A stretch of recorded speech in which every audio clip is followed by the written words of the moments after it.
Oi, gente. Hoje nós vamos falar sobre a nova ortografia. A nova ortografia é hoje um assunto muito relevante, porque ela existe desde 2009 como oficial, porém nós estamos num período de adaptação e agora, a partir de 2013, nós temos apenas a nova ortografia. E aí é muito importante que a gente se adapte. Mas também é importante que a gente tenha uma noção cultural do porquê que ela ocorreu, do como que isso funciona. Então eu vou dividir a nossa aula em dois grandes blocos. No primeiro bloco nós vamos falar sobre essas questões históricas, do porquê, do quais são os países de língua portuguesa, o porquê que existe essa mudança hoje, quais foram os pensamentos sobre a mudança para a nova ortografia. Depois nós vamos falar da nova ortografia em si e quais são as diferenças. E depois desses dois blocos principais, nós teremos um terceiro bloco, mas que não é menos relevante, que vai trabalhar com exercícios da nova ortografia. Bom, para começar, eu quero pegar primeiro um slide que eu peguei emprestado aqui do nosso professor de atualidade, o Paulo. Um abraço, Paulo. Falando um pouquinho do expansionismo marítimo português. Os portugueses eles tinham uma preocupação com ouro, com escravos, com pedras preciosas, mas também com especiarias. Por que essa preocupação com especiaria era tão grande? Por um elemento muito simples, gente. Não havia, na época, uma geladeira. Então, para você conservar o alimento, era muito importante essa questão do tempero, não é? E aí, esse caminho que Portugal fazia era via terra. E era muito complicado, porque carregava muito peso e, além disso tudo, nós tínhamos também essa questão dos saques. Então, Portugal começou a tentar fazer caminhos marítimos para as Índias. Então, primeiro a gente pode ver aqui o Pedro de Covilha, que tentou chegar por cima até as Índias. Estão vendo? Mas havia ali um estreito em que era difícil de passar. Mas foi o primeiro caminho que foi feito. Depois nós tivemos Bartolomeu Dias. Bartolomeu Dias saiu também ali de Portugal e foi acompanhando e foi até quase ali a nossa saída para o outro lado, que foi o que o Vasco da Gama fez para chegar, mas ele não chegou às Índias. Então, ele ficou ali beirando a África. E aí, é claro, muito ouro, né? Pedra preciosa, a África tem tudo isso. Depois, nós tivemos aí o Vasco da Gama. Vasco da Gama passou pelo Cabo das Tormentas, ele sim passou, e conseguiu atingir o caminho marítimo para as Índias. Foi um grande feito, né? Um feito tão importante que, na minha área, ele é registrado nos Lusíadas, um livro maravilhoso do Camões, e que conta exatamente essa história desse grande feito humano para a época. E passar pelo Cabo das Tormentas, descobrir um caminho marítimo para as Índias foi excepcional em questões financeiras. E aí depois nós tivemos o nosso Pedro Álvares Cabral chegando aqui, né, no Brasil, mas é interessante notar que não só ele ficou aqui, mas como depois ele continuou a viagem dele, passando também por essa passagem chegar às Índias, né? Mas ele chegou aqui no Brasil.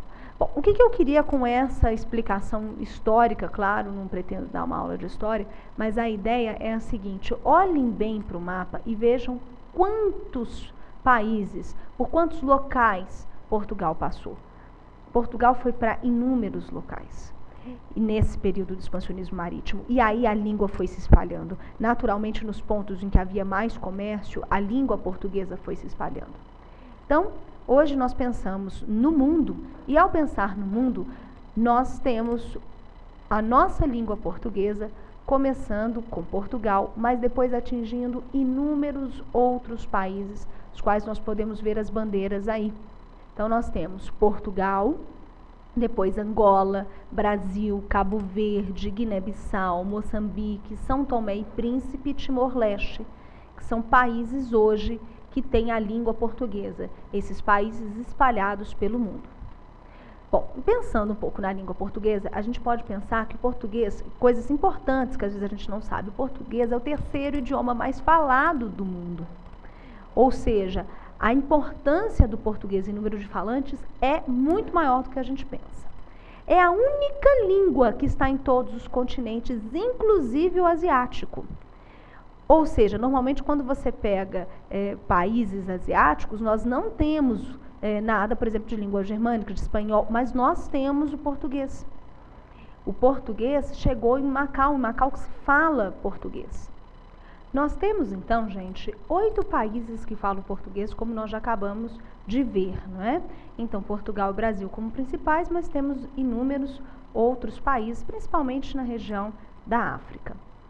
Bom, além desses países, nós temos algumas regiões, eu até citei, né, Macau, mas temos Goa, Damão e Diu, além da região da Galiza, né, em que você tem essa questão do português também. Lembrando que o português, ele tem uma origem que não é direto do latim, não veio do latim e virou português. Na verdade, já havia o reino de Leão e Castela, e aí depois houve uma guerra, então a pessoa que ganhou a região de Portugal, né, foi falando esse espanhol arcaico, misturando com o provençal em algumas regiões ali, e daí deu origem ao português, né? Então nós temos algumas línguas misturadas nessas regiões, não só o português. Bom, o que acontece é o seguinte, até 2009 nós tínhamos 2 escritas oficiais, usadas em documentos oficiais, no Brasil e em Portugal. Então o que acontecia? Havia uma documentação, por exemplo, que era submetida ao governo português. Ele tinha que ter lá a palavra facto. E aí vinha essa mesma documentação para o Brasil, e aí tinha que ter a palavra fato. Então, esse é um problema que existe há muito tempo e que é uma tentativa de resolução desse problema. Pensar numa questão de nova ortografia. Então, o objetivo dessa reforma ortográfica é unificar os registros de língua portuguesa nos 8 países. Não é, portanto, uma reforma linguística, uma reforma política. Vamos entender o que eu quero dizer para vocês. Inicialmente, eu tive um impacto de inúmeros alunos que me falaram assim, ai, que beleza, tiraram o trema, vão facilitar a nossa vida. E aí, de repente, eles começaram a perceber que há inúmeros problemas com a infinização, nós vamos ver essas regras. E aí eles falaram assim, mas por que não fizeram um negócio para facilitar? Porque não era esse o objetivo. O objetivo desse acordo ortográfico é unificar os registros, ou seja, ele é um objetivo político. E, obviamente, isso não significa que a língua vai ficar mais simples para a gente. Então, pensando novamente no mapa para fechar a ideia, nós temos aí todos esses países e regiões que eu citei para vocês. Observem, olha lá Macau, já no continente asiático, nós temos uma única língua que ela é falada, tem pessoas falando no mundo todo. Quando você olha para o mapa mundo, a gente consegue perceber isso. Então, é muito interessante, aí a gente vê a importância da nossa língua. A nossa língua não é uma língua qualquer, é uma língua linda, maravilhosa, uma cultura fantástica, não é?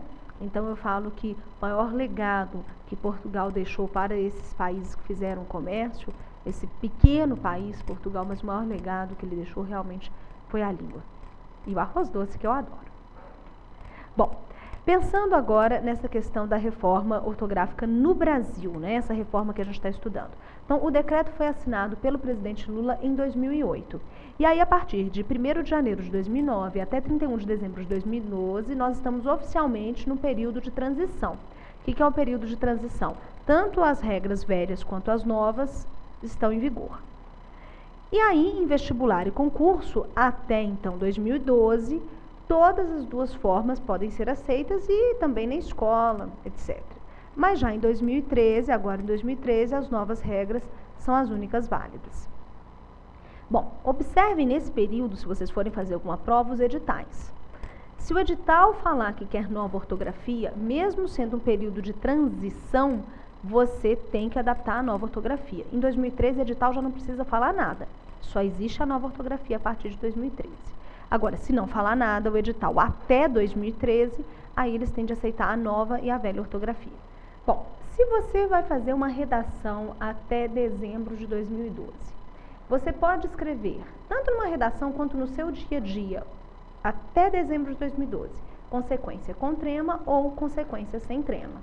Você pode escrever ideia com acento ou ideia sem acento. Para quem não acompanhou as mudanças, eu vou mostrar essas mudanças na segunda parte, todas elas. Mas só para a gente entender que é um período de transição. Então, excetuando-se casos em que o edital explicita que ele deseja ou a velha ou a nova, teoricamente você pode usar as 2, numa prova de redação ou em qualquer outra prova que você venha fazer. E no seu dia a dia também. Já em provas de múltipla escolha, já estão sendo normalmente essas provas escritas na nova ortografia desde 2009. Ou seja, eles não podem te pedir uma questão direta, mas eles já estão fazendo a prova em nova ortografia. Então, se a gente não conhece nada da nova ortografia, isso pode nos confundir. Então, as instituições, voltando a falar, não fazem perguntas diretas a respeito da mudança ortográfica, mas a escrita pode me confundir. Bom, vou fechar essa ideia até aqui dizendo o seguinte para vocês. Até dezembro de 2012 eu posso usar a velha ou a nova, mas eu sempre falo o seguinte, escolha uma delas numa redação, porque para os corretores nós também estamos nos adaptando, especialmente a questão de diferenciação, ainda ela é muito complexa. Então, se você coloca mistura da nova com a velha, e eu já vi isso acontecer com alunos meus, eles acabaram fazendo correção com uma ou com a outra, porque isso é natural. O corretor, naturalmente, ele vai pensar numa delas. Então, tentem, gente, fazer uma coisa assim, bem direta, ou com a velha ou com a nova. E eu, particularmente, oriento fazer já com a nova. É um período em que a gente já está beirando 2013. Então, tentem já se adaptar com a nova ortografia. Para isso que vocês estão fazendo esse pedaço de curso, né? Esses elementos de curso que a gente vai trabalhar as regras.